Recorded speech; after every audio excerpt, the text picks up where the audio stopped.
Vamos então lembrando o que significa a realidade do inferno, porque bem sabemos que ele é real, né? Na introdução diz assim: o inferno é um dos assuntos principais do Novo Testamento. O Senhor Jesus ensinou mais a respeito do inferno do que do céu, nas páginas dos Evangelhos. Ele também ensinou mais sobre o inferno do que o apóstolo Paulo. Por isso, nessa lição, estudaremos a doutrina bíblica do inferno. Situaremos a resistência atual de muitos em relação à doutrina. Veremos as principais palavras que traduzem inferno e mostraremos que negar essa doutrina bíblica significa negar também todo o cristianismo bíblico. Porque é por causa da existência do inferno que a igreja existe e subsiste na terra, e o objetivo dela é, em prioridade, lutar contra o inferno. Muitos estão invertendo estas coisas, nós mesmos estamos preferindo os cultos de vitória, de bênçãos, né, do que propriamente compreendermos a realidade do que é uma igreja que está lutando contra Satanás e os demônios.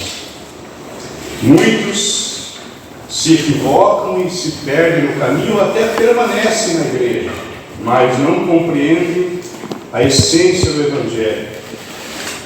E uma das causas que nos leva a pensar acerca do Evangelho seriamente é a existência do inferno. O inferno, quero crer que Deus, como onisciente que é, já tinha preparado esse lugar aí. A origem e propósito. No textual nós vemos: então dirá também aos que estiverem à sua esquerda: apartai-vos de mim, malditos, para o fogo eterno, que foi preparado para o diabo e seus anjos. Então a origem do inferno está neste versículo. Não foi feito, não foi originado, criado por Deus para o ser humano. O destino de Satanás e dos seus demônios é e será sempre o inferno. O ser humano, ele opta, ele faz uma escolha. Satanás não, ele fez uma escolha só, levou consigo uma miríade de anjos, e com a sua atitude ele se destinou ao inferno. E assim é a origem e o propósito do inferno. Um mundo exterior, lugar apropriado para Satanás e seus agentes. Eu preferia a expressão agentes, porque são eles que trabalham na terra. Não é Satanás propriamente dito.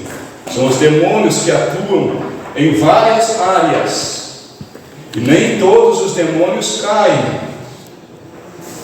Concorda? Nem todos os demônios caem. Não há uma hierarquia de demônios. Existem os demônios que são mais sofisticados e inteligentes, que atuam na área mental, na área política. Há muitos demônios. Na área social. Mas infelizmente o inferno foi destinado para Satanás e seus anjos, mas infelizmente todos os que não estiverem arrolados no livro da vida, no fim da sua vida, serão destinados também àquele lugar na companhia de Satanás e seus demônios. Os anjos são criaturas espirituais assim como nós. Nós também somos criaturas espirituais, porém nós estamos alocados num corpo, e por isso as nossas limitações. Todo o sistema fisiológico de cada um atrapalha no desenvolvimento espiritual. Se nós não tivéssemos esse corpo, nós avançaríamos com tranquilidade. Então os demônios são muito mais inteligentes que nós, e nós não podemos enfrentá-los com as nossas forças morais ou mentais. Só através do poder de Jesus, e que Ele nos concede poder para repreender as forças. Mas para repreendê-las é preciso detectá-las. Aí precisaremos de dons do Espírito Santo, porque senão não enxergaremos absolutamente nada. É bom que se torne assustadora essa aula. Seria bom que se tornasse assustadora. Então o inferno é uma realidade. O inferno, já vou adiantando aqui, se não chegar no final, foi transmitida toda a lição. Os termos bíblicos para o inferno: Sheol, é a morada dos mortos e a sepultura. Simplesmente. Não é as forças malignas. É só o lugar onde se deita o corpo humano e ali descansa para a ressurreição. E também o termo, esse Sheol é termo hebraico. Tem o termo grego que é Hades, que significa o paraíso, que é dividida. Os judeus não tinham propriamente bem clara na sua mente a ideia de como seria esta vida após a morte. Foi se desenvolvendo a ideologia ou a teologia para chegar aos significados que nós hoje compreendemos. O Hades ele se divide em paraíso e um lugar de tormento. Estou trazendo o conteúdo da Assembleia de Deus, tá?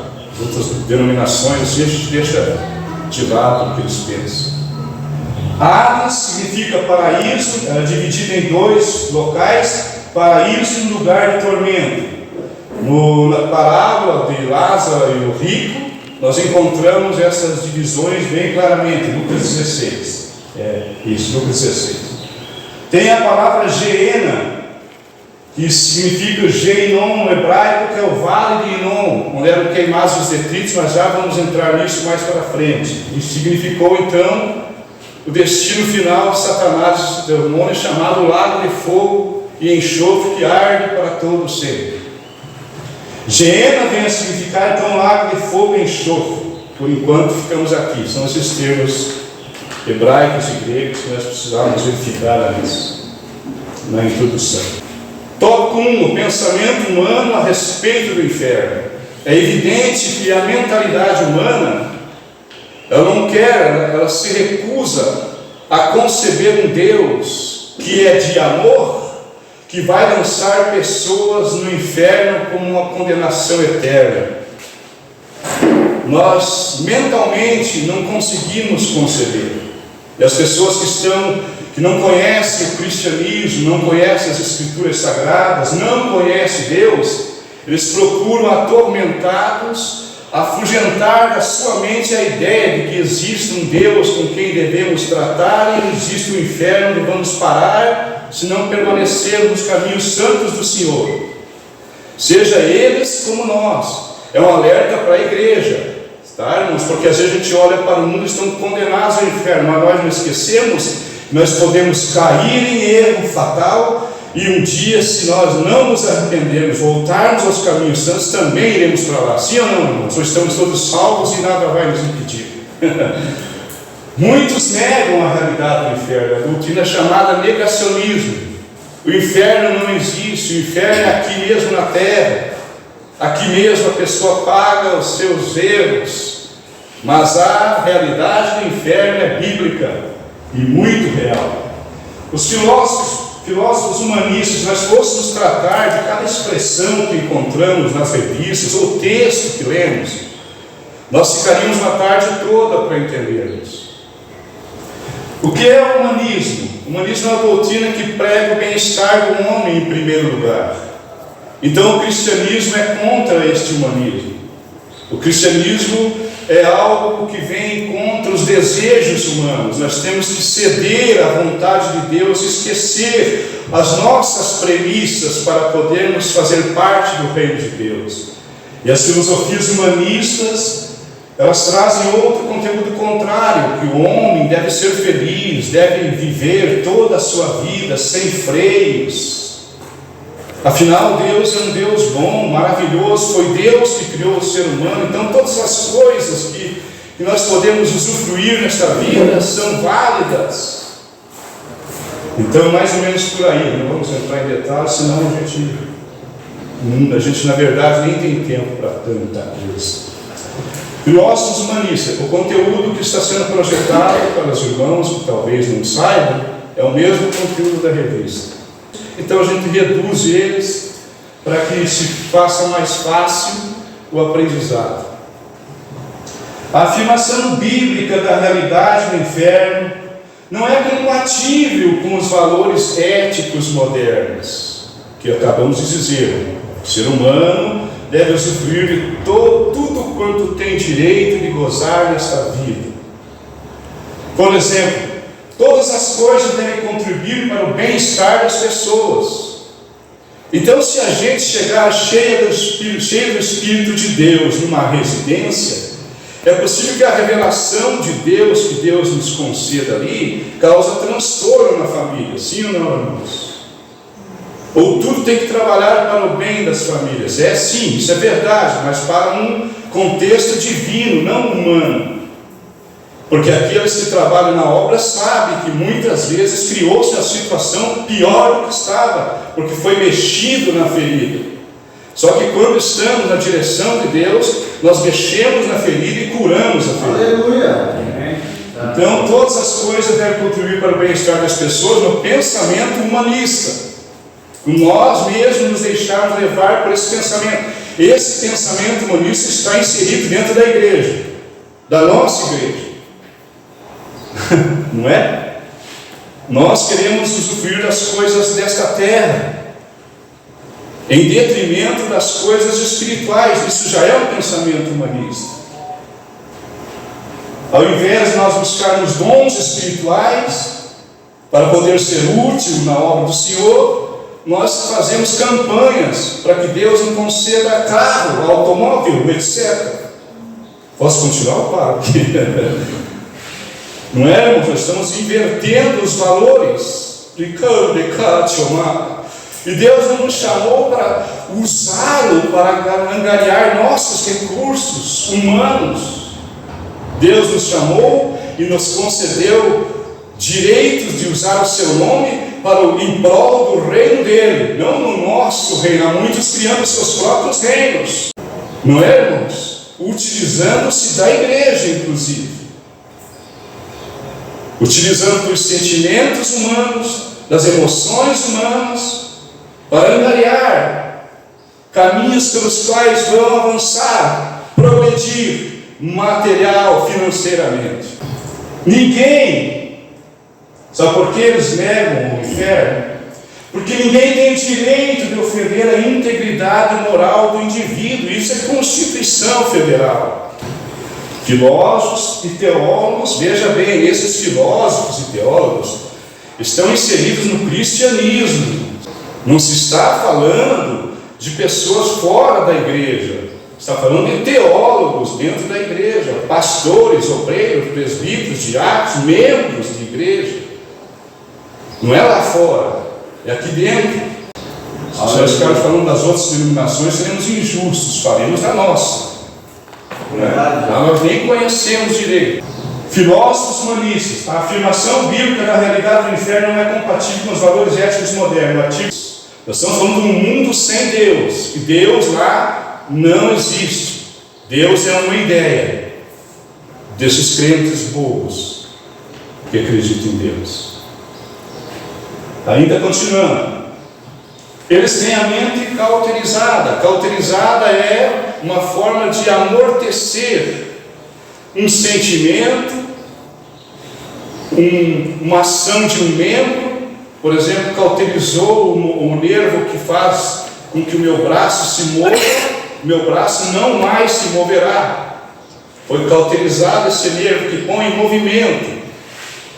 Então, quando cauteriza a consciência, ela nunca foi digna de confiança total, certo, irmãos? A consciência, ora acusa, ora não, mas ela não é Deus. Ela foi criada por Deus para ter uma parcela de ética, moral na mente humana, mesmo sem Deus. Porém, ela não é digna de confiança total. Quem é digno de confiança total é Deus e a sua palavra. Entre a consciência e a palavra, nós preferiríamos ficar com a palavra. Bendito seja Deus. Eles negam a inspiração plenária da Bíblia e tentam enfraquecer a doutrina bíblica do inferno. A inspiração plenária das Escrituras, muitos de nós às vezes estamos também distorcendo. Nós também às vezes estamos negando, não ao pregar, mas ao viver, porque nós preferimos alguns conteúdos e outros nós deixamos de lado. preferimos alguns textos e outros nós nem sequer queremos tratar com eles. E por aí nós estamos também negando a inspiração plenária de um modo direto ou indireto.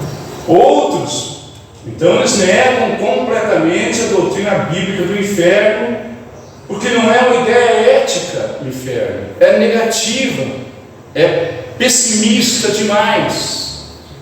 Outros até admitem a existência do inferno, mas como um estado provisório, que é a doutrina romana do purgatório, em que as almas cairão ali, aquelas que não estão prontas para ir ao encontro de Deus, passarão algum tempo nesse lugar para ali serem purgados os seus pecados, purificada a sua mente e consciência, para num determinado momento eles poderem ascender aos céus. Mas as Escrituras dizem, como os homens são ordenados morrerem uma vez, vindo depois disso o juízo. Esse versículo combate, não precisa mais versículos para combater espiritismo e tantas outras ideias afora. O texto bíblico diz que o homem está ordenado morrer e após a morte, imediatamente, o juízo. Durante o qual, esse período, as vidas ali serão purificadas e receberão uma segunda chance. Nós estamos tendo chances, mas não existe essa hipótese da segunda chance. Ainda continuando, o conteúdo que nós estamos projetando, se você conferir, você vai encontrar os textos aí na sua revista. E aqui a gente acopla algum comentário, alguma coisa que a gente achou necessário introduzir. Mas procuramos jamais fugir do conteúdo que estamos estudando. Novamente, o humanismo advoga uma sociedade centrada no homem. Então, o humanismo é uma das definições, existem tantas. A gente preferiu reduzir a esta. O que é o humanismo? É ter uma filosofia que advoga os direitos do homem em detrimento dos direitos de Deus. Ou seja, o humanismo advoga uma sociedade centrada no homem, aquilo que chama-se antropocentrismo. Tá certo? De antropo, homem, e centro, do centro de todas as coisas tem que ser o homem, as nossas prioridades, as nossas premissas. E nós encostamos Deus na parede, muitas vezes exigindo esses direitos. Nós estamos vivendo um período, irmãos, que temos que ter um discernimento não só das Escrituras, mas o discernimento que vem do Espírito Santo, para filtrar tudo que é centrado e pregado para os nossos ouvidos ouvirem. Como já citou o irmão Vanderlei por 2 vezes, o que Jó disse, né? Ouvido prova as palavras, como o paladar prova a comida. Então nós temos que provar. Agora, se a nossa consciência estiver cauterizada, como na aula que a gente ministrou aqui, nós vamos interpretar incorretamente também. Então nós precisamos ter uma consciência limpa, purificada pelo sangue de Jesus, para não sofrer nenhuma distorção naquilo que estamos recebendo. Nesse humanismo vive-se em função das posses materiais, das necessidades que são priorizadas pela mídia. É a mídia que faz a nossa cabeça, permita-me usar essa expressão lá de fora do mundo. A mídia faz a nossa cabeça e cria em nosso coração uma febre pela conquista das coisas, porque isso nos dá a sensação de poder, de liberdade, de sucesso. Não vai dar glória a Deus, não, meu irmão? Acontece que o Evangelho destrói tudo isso. Então vive-se, porque nós estamos introduzindo isso, faz parte da revista, e para nós entrarmos na questão do inferno, que esses que advogam essas causas, os crentes que buscam essas coisas, também não têm muita afeição à doutrina do inferno. podem notar que nunca se prega sobre o inferno nas igrejas. Nunca assume a tribuna alguém para pegar contra o pecado. Nunca é termo genérico. Tá? Então esse humanismo ainda prega e enfatiza a supervalorização da glória humana, a mesma ideia passada para Eva. Eva, Deus está escondendo um segredo de vocês. Se vocês tomarem desse fruto, conhecereis a ciência do bem e do mal e sereis como Deus. Nós, irmãos, se nós não nos debruçarmos na cruz de Cristo, nós somos egocêntricos e queremos que todas as coisas girem em torno dos nossos desejos. Sim ou não? Primeiro tem que admitir isso. Todos, inclusive Deus, tem que quase tornar-se nosso servo, nos servir. Isso é humanismo dentro da igreja. E achamos que vamos para o céu, com distorções de evangelho e doutrina. A supervalorização da glória humana. Agora veja esse salmo interessante. Por causa do seu orgulho, a soberba, o ímpio não investiga, não pondera. Não há Deus. Todas as suas cogitações são: não há Deus. É preferível negar a existência de Deus. É melhor para nós que buscamos a glória humana. O ensino do universalismo, além do humanismo e tantos ismos, irmãos, nós estamos falando de 2 ismos. Mas se nós fôssemos tratar dos ismos humanos, as ideias humanas que regem o pensamento da humanidade, o universalismo, essa doutrina prega que todos serão salvos, que Deus vai salvar de alguma maneira, todos irão para o céu. E eu não coloquei aqui o ápice dessa doutrina, que até os demônios no final serão resgatados, não do que a Bíblia afirma. É porque nós temos os versículos que confrontam. Agora veja, no final todos serão salvos. Todo o nosso pensamento, quando nós aceitamos Jesus, frequentamos igreja, é a igreja que vai reger os nossos pensamentos. Só que nós temos a liberdade de interpretar ao nosso gosto, tá? Então muitas vezes nós podemos distorcer as coisas. E todos os ismos que existem, é claro que eles também consideram a Bíblia, mas eles interpretam de uma forma particular. Isso chama-se heresia, uma escolha feita. Então João 12:32, então, voltando um pouquinho, perdão. Ali eu coloquei versículos que podem ser interpretados equivocadamente, mas dentro do nosso cristianismo também, não apenas na mente deles.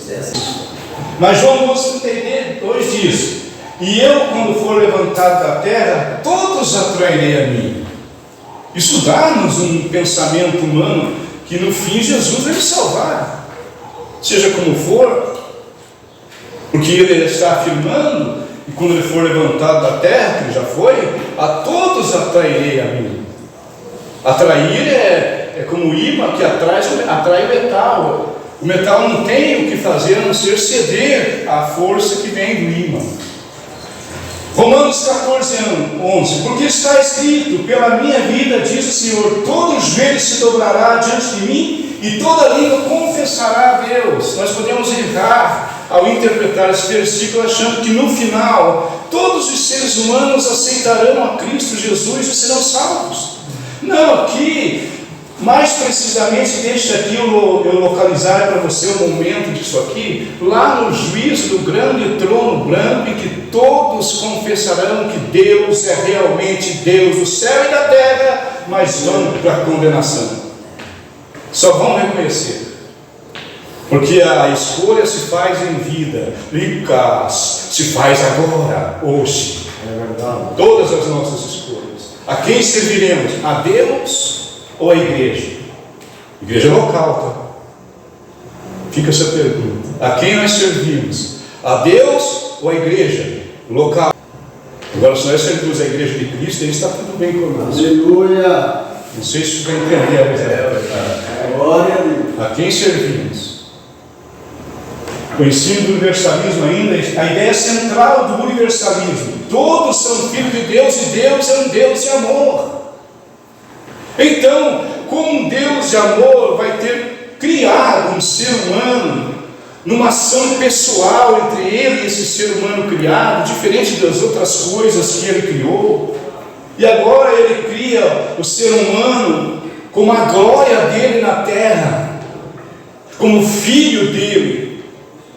Então, se Deus é meu Pai, eu sou filho de Deus, Ele não vai permitir que eu seja condenado. Quem não ama, não conhece a Deus, porque Deus é amor. É maravilhoso pensar isso. Então eu cruzo os meus braços, que bom, meu Deus me ama. Sendo amor, Ele não pode condenar o ser humano a uma punição eterna. Isso o universalismo advoga. Esquece que também Deus é justo. 2 versículos que falam que Deus é justo. Mas em 1 Coríntios 6:9, não sabeis que os injustos não hão de herdar o reino de Deus? Agora que cabe àquele que vai pregar por aí, pregar, por exemplo, o que significa ser justo na Bíblia Sagrada, porque alguém diz, mas a Bíblia diz que não há um justo sequer. Então não existe, se é verdade, veja o perigo de se isolar versículos. Ao dizermos que não há um justo sequer, então aqui dentro dessa igreja aqui não tem nenhum justo, certo? Mas se nós não somos justos, então nós somos injustos, porque não existe meio termo. Ou somos justos ou injustos. E se somos injustos, esqueçamos o reino de Deus. Lá não entraremos. Então veja a propriedade de se entrar nas Escrituras, que não é o caso meu agora de entrar nessa questão de justo, de quem é justo e quem não é justo.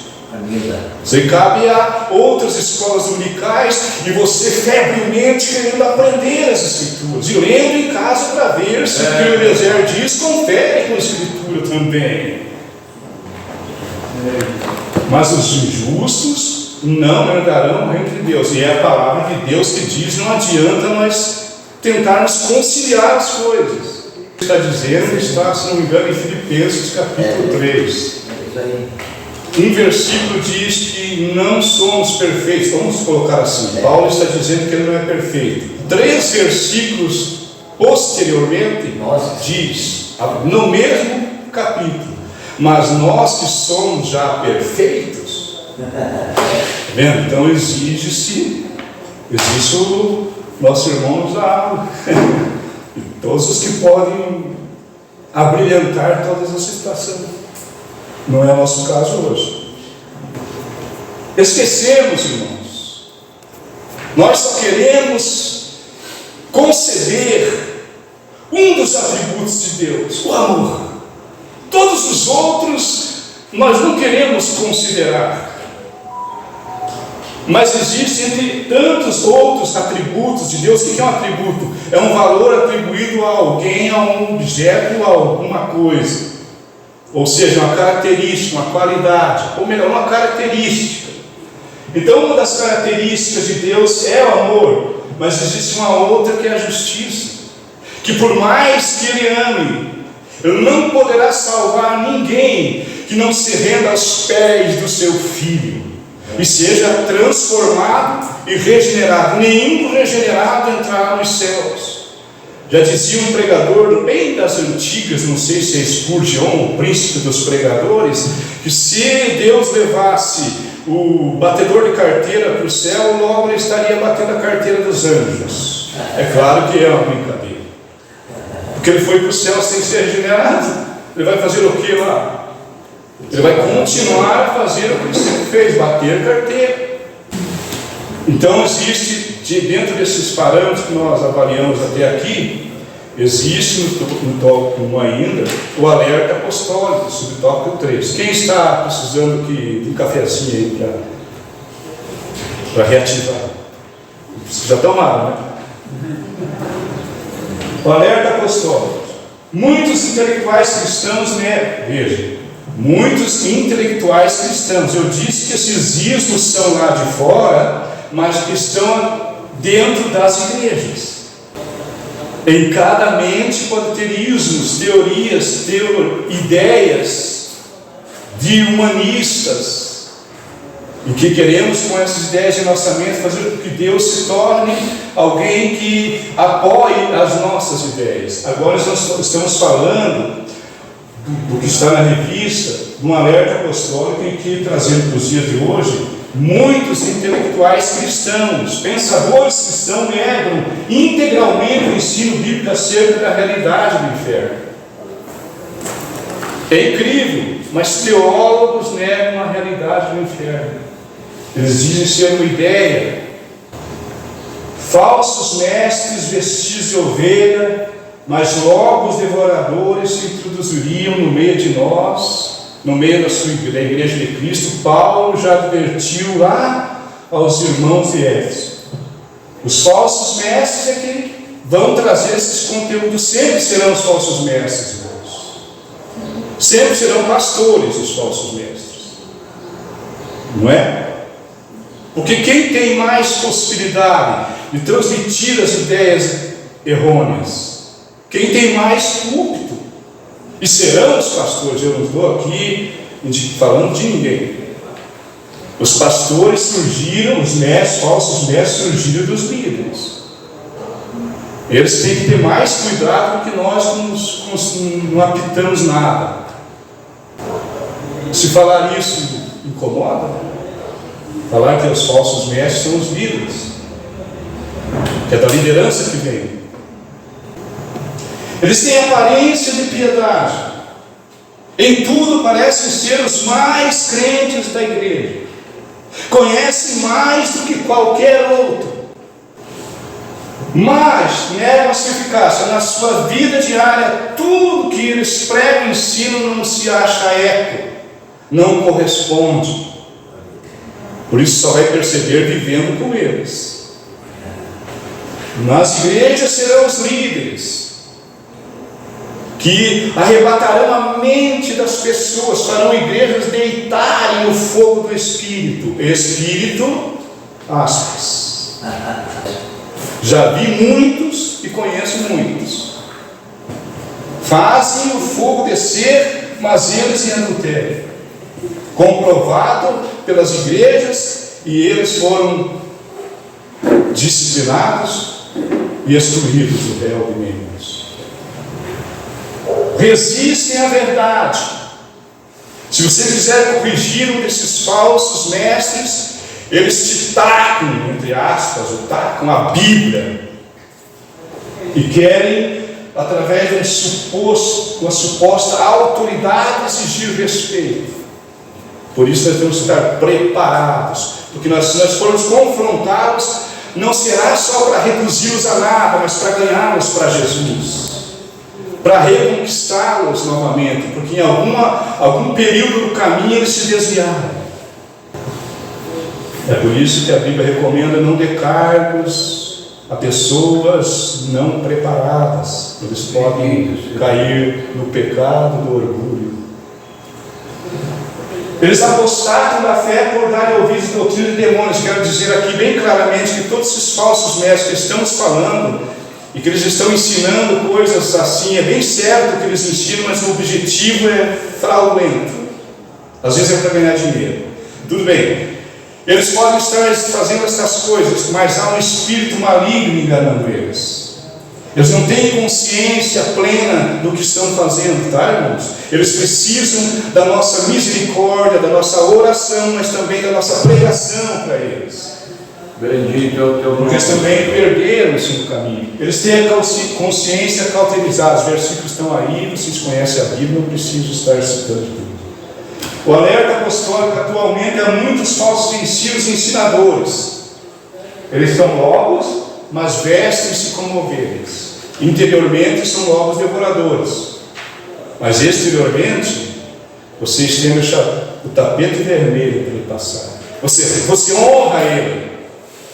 Nós honramos essas pessoas sem ver o íntimo deles. Teologia da prosperidade. O crente foi chamado para ganhar os mais altos degraus da sociedade humana. Ele foi posto por Deus, foi salvo por Deus, para ele ter nas suas mãos as maiores fortunas. Mas tudo isso baseado em Bíblia. Tá? O antinomismo. Jesus me salvou, Ele me libertou da lei, do pecado e da lei de Moisés. Eu não tenho que cumprir leis algumas, eu sigo Jesus. Não preciso obedecer a ninguém. Eu sei a melhor interpretação das Escrituras. Teologia da vitória. Cristo é só vitória. Irmãos, se você tiver uma vitória hoje, vai ter milhões de vitórias a ser conquistadas na frente. A prova, a luta, às vezes a luta é Deus que está pondo para ver se você desperta para a oração. Aleluia. Tá, irmãos? É verdade. Vamos servir ao Senhor pelo aquilo que Ele é. Nós cantamos aquela hino bonito que servimos a Deus pelo que Ele é, mas estamos querendo, desejando coisas e mais coisas que Deus nos vai trabalhar se quiser conquistar as coisas. Mas não pedir para Deus. Deus não dá dinheiro para ninguém. Se Ele desse, Ele estaria criando um filho que seria um psicopata, sim ou não, irmãos? Irmãos, dê tudo para teu filho, dê tudo para ele, para ver que tipo de homem ele será. Ele precisa aprender o sofrimento para conquistar as coisas. Confissão positiva, você ora, você declara, Deus vai me dar um carro. Eu vi pregadores pregando em púlpito e o pastor na frente, lá atrás, glorificando a Deus pela mensagem herética que pregava. Às vezes nós apoiamos uma heresia dentro de um contexto de pregação bíblica, porque é favorável a nós, não é? Minha irmã, Deus vai abrir a porta, ganhar 7 mil reais por mês, você vai dar o quê? Aleluia! Eu pego. Mas não estuda, não se capacita. Movidos pela avareza, esses falsos mestres tratam as pessoas como mercadorias. Eles não estão interessados, talvez, em dinheiro, mas estão interessados em projeção ministerial. Então as profecias deles serão sempre aprazíveis. Nunca vai dizer, mas tenho contra ti, filho meu, que deixaste o teu primeiro amor. Não vai ter esse contexto. Sempre positivo.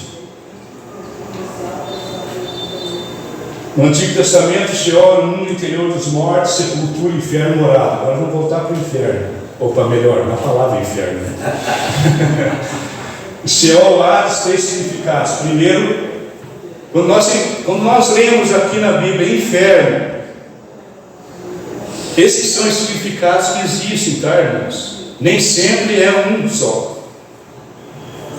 A palavra inferno se encontra aqui, lá às vezes no hebraico vai estar Sheol, no grego vai estar Hades, Geena ou Tártaro. Então nós estamos falando do Sheol aqui para esse momento. Nós estamos passando para o tópico 2 e o subtópico 1. A palavra, como ela aparece na Bíblia no Antigo Testamento. A palavra Sheol tem 3 significados. Significa morte. E tu, Cafarnaum, serás levantado até o céu, até o inferno serás abatido, porque vai ser destruída a cidade.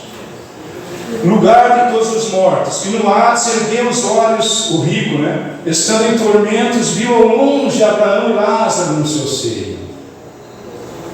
Então aqui, Sheol é o lugar onde estão todos os mortos até esse momento.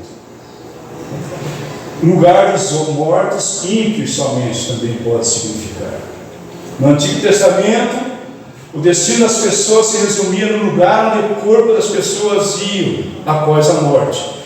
Toda a teologia dos antigos hebreus era resumida e limitada a esse pensamento, embora existem textos ali do Antigo Testamento que dá a ideia de uma ressurreição, sim, mas eles não consideravam muito claramente a doutrina. Nós somos felizardos que temos todas elas definidas.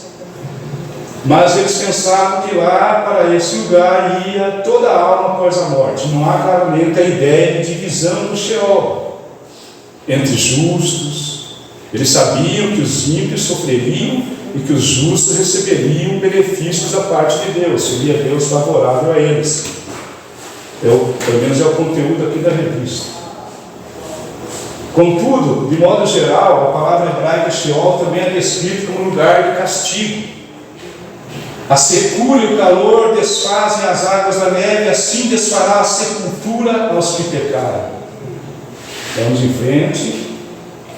No Novo Testamento, as palavras gregas traduzidas como inferno, no Novo Testamento é Hades, para a palavra hebraica Sheol, que é a mesma coisa. Sheol no hebraico e Hades no grego significam a mesma coisa, mas tem o Tártaro e a Geena. Hades significa lugar de castigo. Mateus 11, 23, Lucas 10 e 15, 16, 23, que vimos no gráfico aqui quando fala sobre o rico e Lázaro. E no Hades ergueu os olhos, estando em tormentos, e viu ao longe Abraão e Lázaro no seu seio. Também pode se referir ao estado de morte experimentado no fim da vida.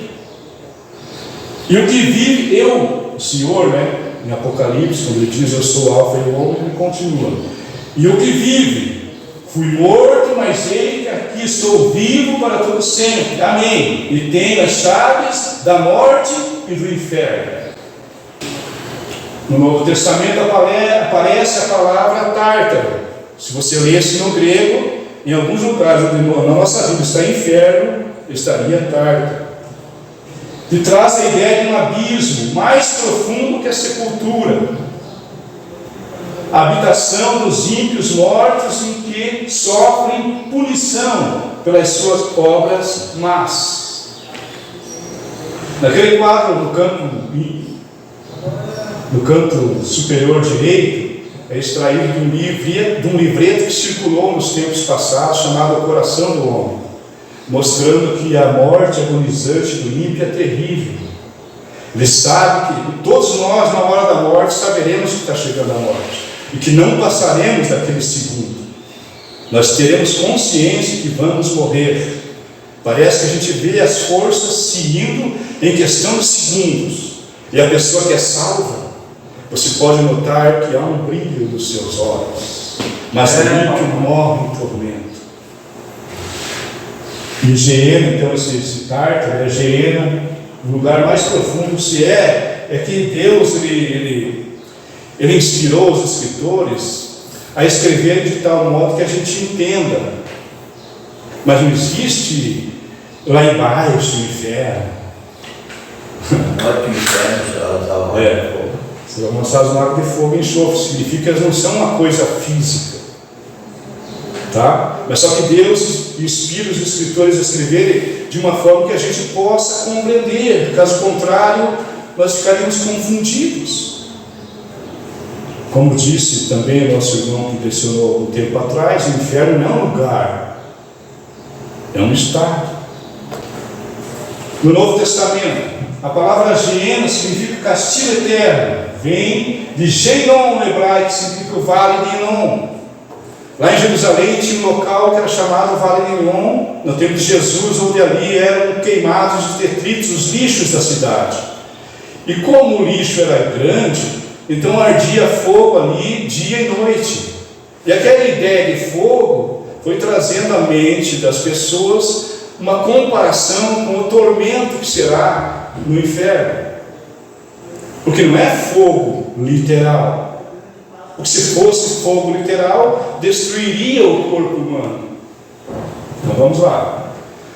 Essa palavra Geena está associada ao Vale de Enom, ao sul de Jerusalém, como já lhes disse, onde se sacrificavam bebês antes dos tempos de Jesus.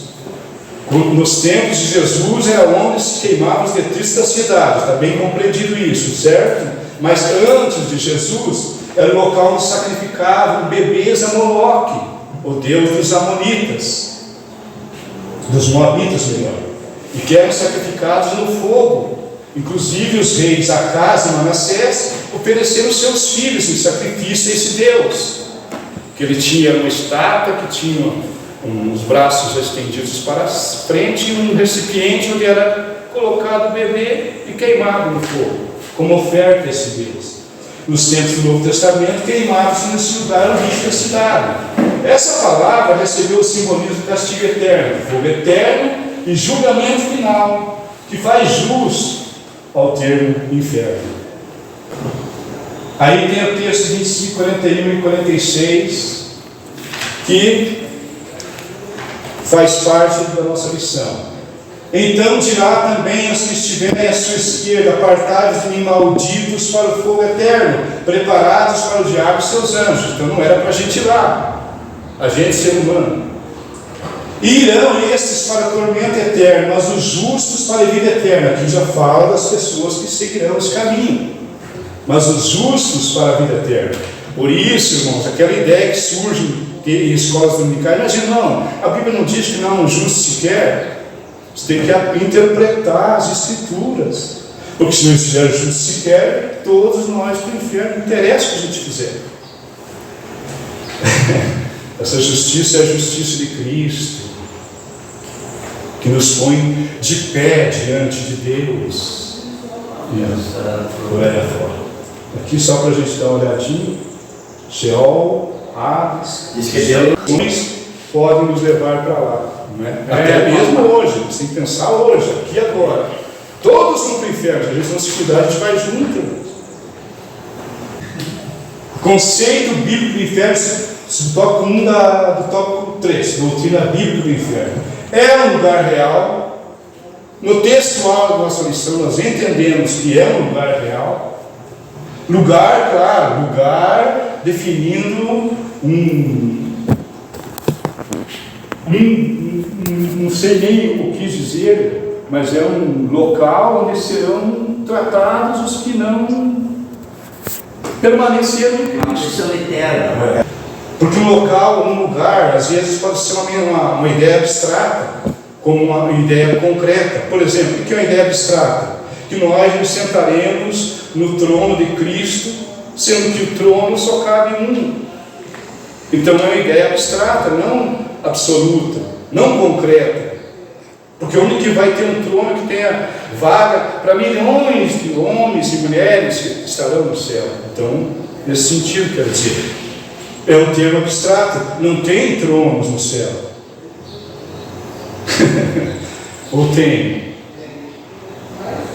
Tem rios de ouro? Tem? Não. São ideias para a gente fazer a comparação e entender que será glorioso lá no céu. Porque a glória e o nome aqui se reveste de coisas materiais. Eu posso continuar com a questão? Um Deus justo e bom não teria criado um lugar como esse para alguém feito a sua imagem e semelhança, mas para o diabo e seus anjos, como a gente viu. Porque se Deus não perdoou os anjos, quanto mais nós cairmos no erro. O que ensina a doutrina? É um lugar de tristeza, vergonha e de dor. É melhor que a gente salve muito filho para lá. E não temais os que matam o corpo e não podem matar a alma. Temei antes aquele que pode fazer perecer do inferno a alma e o corpo. Quem é este? O diabo que não é, né?